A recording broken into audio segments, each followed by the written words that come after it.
தலைவன் தலைவினா குடும்ப தலைவன் குடும்ப தலைவி அந்த கான்செப்ட்ல தான் இந்த படம் இருக்கு. ஸோ நம்ம விஜய் சேதுபதி நித்யா மேனன் நடிச்ச படம் தான். இந்த படத்தை பாண்டிராஜ் டைரக்ட் பண்ணியிருக்காரு. அப்புறம் மியூசிக் யாருன்னு பார்த்தோம்னா சந்தோஷ் நாராயண் தான் மியூசிக் பண்ணியிருக்காரு. ஸோ இந்த படத்தோட கான்செப்ட் என்ன அப்படின்னா, ஒரு ஹஸ்பண்ட் அண்ட் ஒய்ஃப்குள்ள என்னதான் ப்ராப்ளம் வந்தாலும் அதை எப்படி சரி பண்ணி வாழ்றாங்க, எவ்வளவு பிரச்சனைகள் வந்தாலும் அதை எப்படி சரி கட்டுறாங்க, எல்லா பிரச்சனைகளையும் எப்படி சமாளிக்கிறாங்க அப்படிங்கிறது தான் கதை.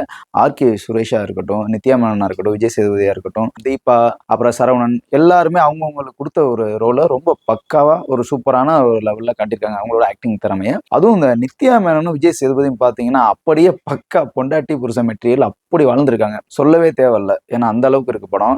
ஒரு கல்யாணத்தை இப்ப எல்லாருமே ஒரு ஈவெண்டா தான் பாக்குறாங்க, யாருமே ஒரு வாழ்க்கையா பாக்குறது இல்லை அப்படின்ற மாதிரி சொல்லியிருப்பாங்க. டிவோர்ஸ் கேட்டு நிறைய பேர் கோர்ட்ல போய் நிக்கிறாங்க. டிவோர்ஸ் கேட்கும்போது அந்த வருத்தமோ வேதனையும் தெரியாது, டிவோர்ஸ் வாங்கினதுக்கு அப்புறம் தான் அதோட கஷ்டமும் வலியும் தெரியுன்ற மாதிரி சொல்லியிருப்பாங்க. ஆனா கடைசி வரைக்கும் தெரியாத ஒரு சீக்வன்ஸ் என்னன்னா, ஆர்கே சுரேஷ்க்கும் விஜய் சேதுபதிக்கு என்ன பிரச்சனைன்னு படம் முடிகிற வரைக்கும் கடைசி வரைக்கும் சொல்ல மாட்டாங்க.